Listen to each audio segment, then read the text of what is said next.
মার্কিন অস্ত্র ব্যবহার করে রুশ ভূখণ্ডে হামলার অনুমতি দিয়ে সাপের লেজে পা দিয়েছেন প্রেসিডেন্ট বাইডেন। ইউক্রেন যুদ্ধের শুরু থেকেই পরমাণু হামলার হুমকি দিয়ে আসছে রাশিয়া।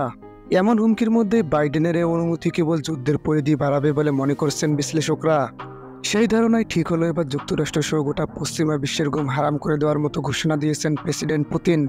ফলে বলাই যাচ্ছে আগামীতে যুদ্ধ বন্ধ হওয়া তো দূরের কথা, বরং তৃতীয় বিশ্বযুদ্ধ শুরুর সংখ্যা আরও বেড়েছে।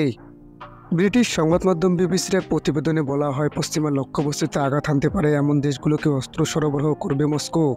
ইউক্রেনকে দীর্ঘপাল্লার ক্ষেপণাস্ত্র সরবরাহের সমালোচনা করার সময় এমন হুমকি দিলেন রুশ প্রেসিডেন্ট ভ্লাদিমির পুতিন। এর আগে যুক্তরাষ্ট্র সহ বেশ কয়েকটি পশ্চিমা দেশ তাদের সরবরাহ করার সমরাস্ত্র দিয়ে রুশ ভূখণ্ডে হামলার অনুমতি দেয়। পুতিন সতর্ক করে জানান, পশ্চিমাদের এমন পদক্ষেপ বিশ্বব্যাপী খুবই মারাত্মক বিপর্যয় ডেকে আনবে।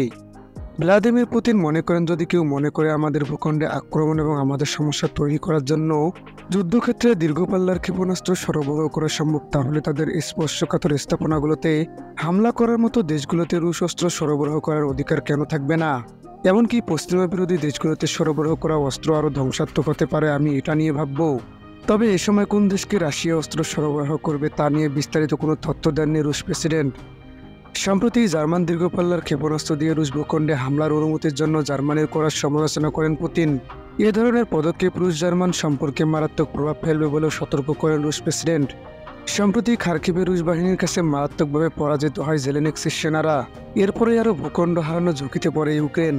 এমন পরিস্থিতিতে রুশ বাহিনীর অগ্রযাত্রা থামাতে খার্কিভে সীমান্তবর্তী রুশ সামরিক স্থাপনায় মার্কিন অস্ত্র ব্যবহারের অনুমতি দেন বাইডেন। একই ধরনের অনুমতি দেয় মার্কিন মিত্র যুক্তরাজ্য, এমনকি নেটো মহাসচিব জেন্স স্টলটেনবার্গও একই ধরনের অনুমতি দেওয়ার জন্য বিভিন্ন দেশের প্রতি আহ্বান জানান। এদিকে রাশিয়ার বিরুদ্ধে উত্তর কোরিয়ার তৈরি ক্ষেপণাস্ত্র ব্যবহার করে ইউক্রেনের ভূখণ্ডে হামলার অভিযোগ তুলেছে জেলেনস্কি প্রশাসন। যুদ্ধে ইরানের তৈরি সামরিক ড্রোন ব্যবহারের অভিযোগ রয়েছে পুতিন বাহিনীর বিরুদ্ধে, যদিও এ ধরনের অভিযোগ অস্বীকার করে আসছে সব পক্ষ।